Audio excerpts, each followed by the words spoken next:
ചെമ്പനീർ പൂവിൽ ഇനി വരാനിരിക്കുന്ന നല്ല ത്രില്ലിംഗ് ആയിട്ടുള്ള ഒരു അടിപൊളി എപ്പിസോഡിൻ്റെ റിവ്യൂ ആണ് കേട്ടോ പറയുന്നത്. അങ്ങനെ വീട്ടുപ്രമാണം പണയം വെച്ച് അച്ഛൻ സച്ചിക്ക് കാറ് തിരികെ എടുത്തു കൊടുക്കുന്നുണ്ട്. പക്ഷേ സച്ചിയാണെങ്കിൽ തൻ്റെ കൂട്ടുകാരെ സഹായിക്കാനായി വീട്ടിൽ ആരും അറിയാതെ വീണ്ടും ആ കാറ് വിൽക്കുകയാണ്.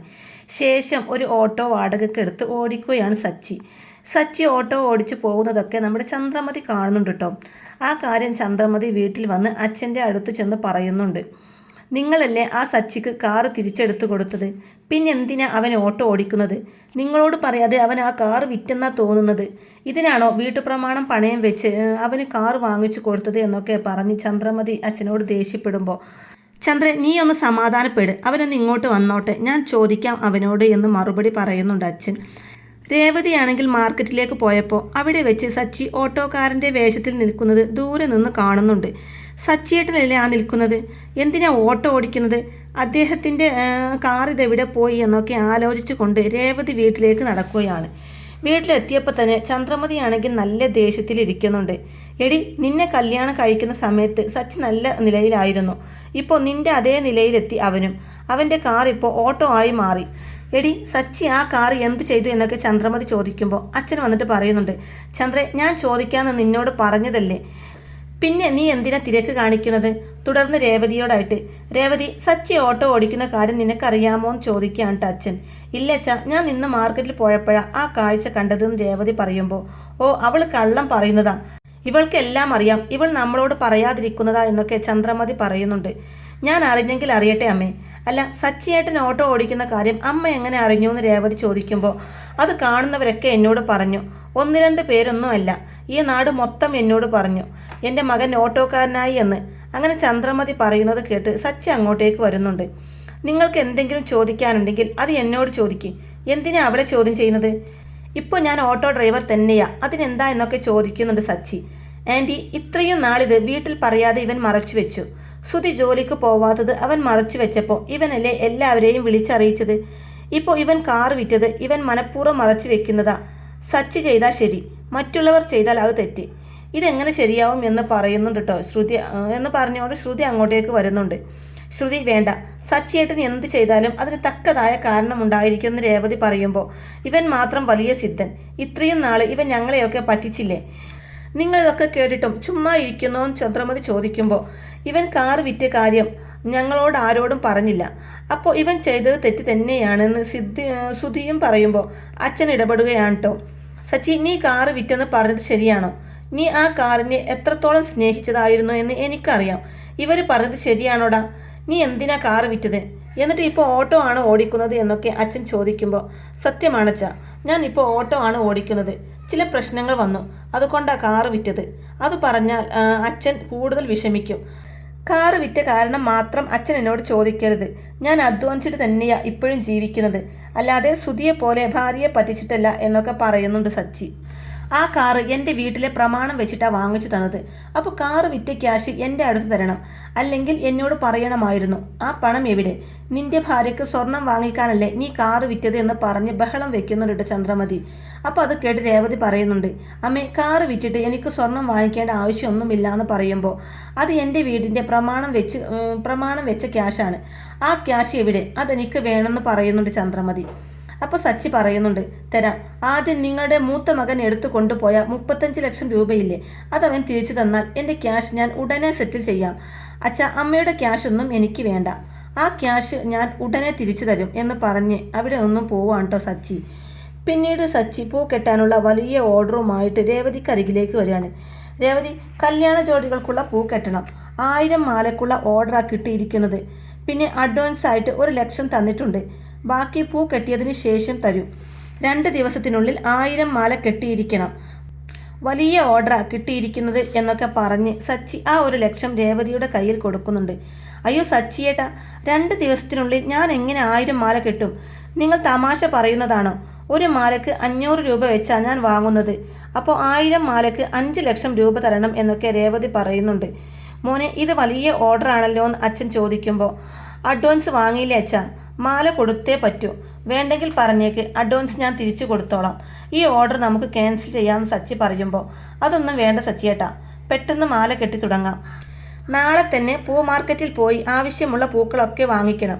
നിങ്ങളുടെ ഓട്ടോയിൽ തന്നെ ഈ മാലയൊക്കെ കൊണ്ടുപോവാമെന്ന് രേവതി പറയുന്നത് കേട്ട് 1000 മാലയൊക്കെ എങ്ങനെ ഓട്ടോയിൽ കൊണ്ടുപോകാൻ പറ്റും? ഞാനൊരു വണ്ടി അറേഞ്ച് ചെയ്ത് തരാമെന്ന് പറയുന്നുണ്ട് സച്ചി. പിന്നീട് രേവതി സച്ചിയോടൊപ്പം പോയി മാർക്കറ്റിൽ നിന്ന് പൂക്കളൊക്കെ വാങ്ങിച്ചു കൊണ്ടുവരുന്നുണ്ട്. രാത്രിയായപ്പോൾ എല്ലാവരും ഉറങ്ങുമ്പോൾ രേവതിയാണെങ്കിൽ മാല കെട്ടിക്കൊണ്ടിരിക്കുകയാണ് കേട്ടോ. രേവതി, നീ എന്താ ഉറങ്ങാത്തത്? നിനക്കുറക്കം വരുന്നില്ലേ? മണി 3 ആയല്ലോ എന്നൊക്കെ പറഞ്ഞുകൊണ്ട് സച്ചി എഴുന്നേറ്റ് വരുമ്പോൾ, മണി 3 ആയിക്കോട്ടെ സച്ചിയേട്ടാ, ഈ മാല ഇന്ന് തന്നെ കൊടുക്കണ്ടേ? രാവിലെ ഇത് കൊണ്ടുപോകാനുള്ളതല്ലേ, നിങ്ങൾ പോയി കിടന്നോ എന്ന് പറയാൻ കേട്ടോ രേവതി. പക്ഷേ സച്ചിയാണെങ്കിൽ ഉടനെ കിച്ചണിലേക്ക് പോയി ഫ്രിഡ്ജിൽ നിന്ന് പാലെടുത്ത് കൊണ്ടുവന്ന് രേവതിക്ക് ചായ ഉണ്ടാക്കുകയാണ്. ശേഷം അത് ഗ്ലാസ്സിലേക്ക് മാറ്റി രേവതിക്ക് കൊടുക്കുന്നുണ്ട് സച്ചി. ഇത് കുടിച്ചിട്ട് ബാക്കി ജോലി ചെയ്താൽ മതിയെന്ന് സച്ചി പറയുമ്പോൾ രേവതി ആ ചായ വാങ്ങി കുടിക്കുന്നുണ്ട്. എങ്ങനെയുണ്ട് എൻ്റെ ചായ, നന്നായിട്ടുണ്ടോ എന്ന് സച്ചി ചോദിക്കുമ്പോൾ വളരെ നന്നായിട്ടുണ്ടോ എന്ന് പറയുന്നുണ്ട് രേവതി.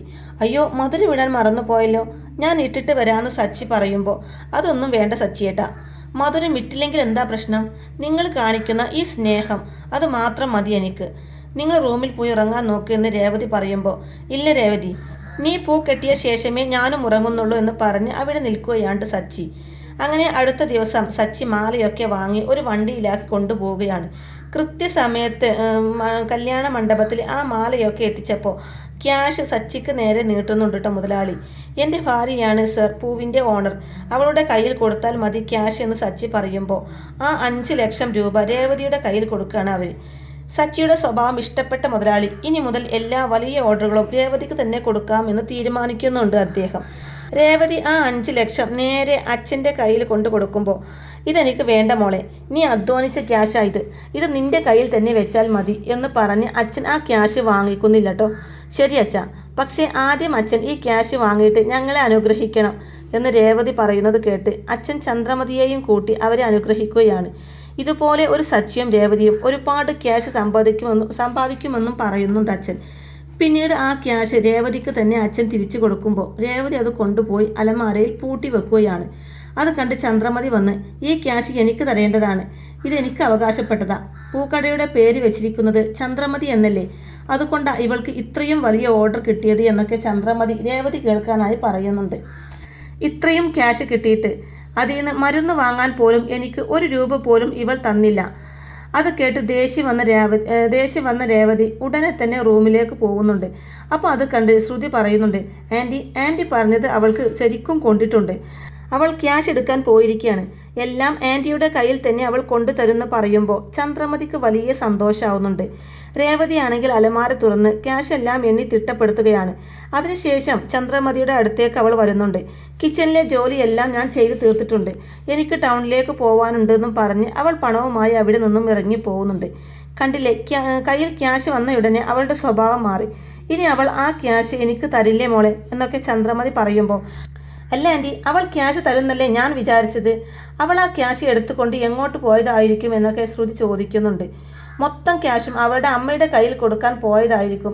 എൻ്റെ വീട്ടിലിരുന്ന അവൾ പൂ കെട്ടിയത്, അതിന് കറണ്ട് ബില്ല്, വാടക, ഭക്ഷണം, ഗ്യാസ്, ഇതിനൊക്കെ ചിലവായിട്ടില്ലേ ക്യാഷ്? ആ ക്യാഷ് കിട്ടിയിട്ട് 1 രൂപ പോലും എനിക്ക് അവൾ തന്നോ? ഇവൾ മാത്രം നന്നായാൽ മതിയെന്ന ഇവളുടെ മനസ്സിലിരിപ്പ്. ഇവളുടെ പണമൊന്നും എനിക്ക് വേണ്ട, കൊണ്ടുപോട്ടെ എന്ന് പറയാണ് ചന്ദ്രമതി. രേവതിയാണെങ്കിൽ ഒരു കാർ ഷോറൂമിൻ്റെ മുമ്പിൽ വന്ന് നിൽക്കുകയാണ്. ശേഷം സച്ചിയെക്കുറിച്ച് ആലോചിക്കുന്നുണ്ട്. ഓട്ടോ ഓടിക്കുന്നത് കൊണ്ട് സച്ചിയേട്ടൻ വളരെ ലേറ്റായിട്ടാണ് തിരിച്ചു വരുന്നത്. കാർ ഓടിക്കുകയാണെങ്കിൽ കൂടുതൽ ക്യാഷും സമ്പാദിക്കാൻ പറ്റും, നേരത്തെ വീട്ടിലും വരാം. പക്ഷേ ഓട്ടോ ഓടിച്ചാൽ അത്രയും ക്യാഷൊന്നും കിട്ടില്ല എന്നാലോചിച്ച് രേവതി ആ ഷോപ്പിലേക്ക് കയറി പോകുന്നുണ്ട്. എന്താ മേഡം, ഏത് മോഡൽ കാറാണ് വേണ്ടത് എന്ന് അവിടെയുള്ള സ്റ്റാഫ് വന്ന് ചോദിക്കുമ്പോൾ രേവതി അവിടെയുള്ള കാറൊക്കെ ഒന്ന് നോക്കുന്നുണ്ട്. തുടർന്ന് പറയുന്നുണ്ട്, ഈ കാറ് മതി, ഇത് ഉറപ്പായും സച്ചിയേട്ടന് ഇഷ്ടപ്പെടും. ഇതിന് എന്ത് വിലയാവും സർ എന്ന് രേവതി ചോദിക്കുമ്പോൾ ഇതിന് 10 ലക്ഷം രൂപ വരുമെന്ന് അവർ പറയുമ്പോൾ 10 ലക്ഷം ഒന്നും എൻ്റെ കയ്യിലില്ല സർ, അതുകൊണ്ട് ഈ കാറ് വേണ്ടാന്ന് പറയുന്നുണ്ട് രേവതി. അത് പ്രശ്നമില്ല മേഡം, മൊത്തം ക്യാഷും ഇപ്പോൾ തന്നെ കൊടുക്കേണ്ട ആവശ്യമൊന്നുമില്ല, ഇപ്പോൾ ഒരു 5 ലക്ഷം കൊടുത്താൽ മതി, ബാക്കി മാസത്തവണയായി അടച്ചാൽ മതി എന്നവർ പറയുന്നുണ്ട്. ശരി, അങ്ങനെയാണെങ്കിൽ ഈ കാറ് തന്നെ വാങ്ങിക്കാം എന്ന് പറഞ്ഞ് രേവതി അത് വാങ്ങുകയാണ്. അടുത്ത ദിവസം മുറ്റത്ത് പുതിയ കാറ് കിടക്കുന്നത് കണ്ട് സച്ചി ആകെ ഞെട്ടി നിൽക്കുകയാണ് കേട്ടോ. സച്ചിയേട്ടൻ എന്താ ഇങ്ങനെ നോക്കുന്നത്? അത് സച്ചിയേട്ടൻ്റെ കാർ തന്നെയാണ്, ഇന്നലെ പൂ വിറ്റ് കിട്ടിയ ക്യാഷ് കൊണ്ട് ഞാൻ സച്ചിയേട്ടന് വാങ്ങിയ കാറാണിത് എന്നൊക്കെ രേവതി സച്ചിയോട് പറയുന്നുണ്ട്. ഇതൊന്നും വേണ്ടായിരുന്നു രേവതി. ഇത്രയും ഭംഗിയുള്ള കാറൊക്കെ വാങ്ങാൻ ഒരുപാട് ക്യാഷ് ആവില്ലേ? എനിക്ക് പഴയ ഏതെങ്കിലും കാറ് മതിയായിരുന്നു, അത് ഞാൻ വാങ്ങിക്കുമായിരുന്നല്ലോ എന്നൊക്കെ സച്ചി പറയുമ്പോൾ എനിക്കിതൊന്നും അത്ര ബുദ്ധിമുട്ടായിട്ട് തോന്നിയിട്ടില്ല സച്ചിയേട്ടാ. എനിക്ക് വീട്ടിൽ ജോലിയില്ലെന്ന് പറഞ്ഞ് അമ്മ എപ്പോഴും കളിയാക്കിയപ്പോൾ എനിക്ക് പൂക്കട വെച്ച് തന്നത് എൻ്റെ സച്ചിയേട്ടനല്ലേ. അങ്ങനെ എൻ്റെ അഭിമാനം കാത്ത സച്ചിയേട്ടന് എന്തെങ്കിലും സഹായം ഞാൻ ചെയ്യണ്ടേ? അതാ ഞാൻ ഈ കാറ് വാങ്ങിയത് എന്ന് പറയുന്നുണ്ട് രേവതി ഈ കാറ് കണ്ടിട്ട് പുതിയ ഇനം പോലെയുണ്ടല്ലോ, ഇതിന് ഒരു 10 ലക്ഷത്തിൻ്റെ മുകളിലാകുമല്ലോ എന്ന് അച്ഛൻ ചോദിക്കുമ്പോൾ അതെ അച്ഛ, ഇപ്പോൾ ഈ കാര്യം സച്ചിയേട്ടന് അറിയണ്ട, കാറ് വാങ്ങിയ ശേഷം പറയാമെന്ന് കരുതിയതാ. ഇങ്ങനെയൊരു സർപ്രൈസ് ഞാൻ സച്ചിയേട്ടന് വേണ്ടി പ്ലാൻ ചെയ്തതാ അച്ഛ. എന്നോടൊന്നും പറയാതെയല്ലേ ഒരു ദിവസം പെട്ടെന്ന് സച്ചിയേട്ടൻ പൂക്കട വെച്ച് തന്നത്. അതുപോലെ ഞാനും സച്ചിയേട്ടൻ്റെ മുമ്പിൽ ഒരു കാറ് വാങ്ങിക്കൊടുത്തു അച്ഛ എന്ന് പറയുന്നുണ്ട് രേവതി. ഞാനായിരുന്നെങ്കിൽ 10 ലക്ഷത്തിൻ്റെ ഒന്നും അല്ല, ഒരു 50 ലക്ഷത്തിൻ്റെ കാറെങ്കിലും എൻ്റെ ശ്രുതിക്ക് വാങ്ങിക്കൊടുത്തേനെ. ഈ കാറ് അത്ര ഭംഗിയുള്ളതായിട്ട് എനിക്ക് തോന്നിയിട്ടില്ല, ഇതിൻ്റെ കളർ അത്ര കൊള്ളില്ല എന്ന് പറഞ്ഞ് ഓരോ കുറ്റങ്ങൾ പറയാൻ കേട്ടോ ശ്രുതിയെ നോക്കി അച്ഛൻ. എന്നിട്ട് നീ ഇതുവരെ 1 രൂപയുടെ സാധനങ്ങൾ പോലും ശ്രുതിക്ക് വാങ്ങിക്കൊടുക്കുന്നത് ഞാൻ കണ്ടിട്ടില്ലല്ലോ. മറ്റുള്ള ഭാര്യമാരൊക്കെ ഭർത്താക്കന്മാരോട് സ്വർണം വേണം, സാരി വേണം എന്നൊക്കെ പറഞ്ഞ് വാശി പിടിക്കാറുണ്ട്. രേവതിയെ നോക്ക്, അവൾ സച്ചിക്ക് ഇഷ്ടമുള്ള കാറ് വാങ്ങിക്കൊടുത്തില്ലേ എന്ന് പറയുന്നുണ്ട് അച്ഛൻ. ശ്രുതി, അവൾ പൂ കെട്ടുന്നവളായാലും ഇത്ര വില കൂടിയ കാർ സച്ചിക്ക് സമ്മാനിച്ചില്ലേ? നീ വലിയ മലേഷ്യക്കാരിയൊക്കെ അല്ലേ മോളെ, എന്തെങ്കിലും ഇതുവരെ ശ്രുതിക്ക് നീ വാങ്ങിക്കൊടുത്തിട്ടുണ്ടോ? നീ നിന്റെ അച്ഛൻ്റെ അടുത്ത് പറഞ്ഞ് ശ്രുതിക്കും വലുതും വാങ്ങിക്കൊടുത്തേ പറ്റൂ എന്ന് ശ്രുതിയോട് പറയാണ്ട് ചന്ദ്രമതി. അപ്പോഴേക്കും അവരുടെ മുമ്പിലൂടെ സച്ചി രേവതിയെയും കൂട്ടി പുതിയ കാറിൽ രേവതിയുടെ വീട്ടിലേക്ക് പോകുന്നുണ്ട്. അപ്പോൾ ഇത് കണ്ട് ദേഷ്യത്തോടെ നോക്കി നിൽക്കുകയാണ് കേട്ടോ ശ്രുതിയും ചന്ദ്രമതിയും ഒക്കെ. അപ്പോൾ ഇങ്ങനെയൊക്കെയുള്ള നല്ല അടിപൊളി ത്രില്ലിങ് എപ്പിസോഡുകളൊക്കെയാണ് കേട്ടോ ഇനി ചെമ്പനീർ പൂ സീരിയലിൽ വരാനിരിക്കുന്നത്. അപ്പോൾ ഈ ഒരു റിവ്യൂ ഇഷ്ടമായിട്ടുണ്ട് എന്നുണ്ടെങ്കിൽ വീഡിയോ ലൈക്ക് ചെയ്യാനും ചാനൽ കൂടി ഒന്ന് സബ്സ്ക്രൈബ് ചെയ്ത് സപ്പോർട്ട് ചെയ്യാനും മറക്കല്ലേ ഫ്രണ്ട്സ്. താങ്ക്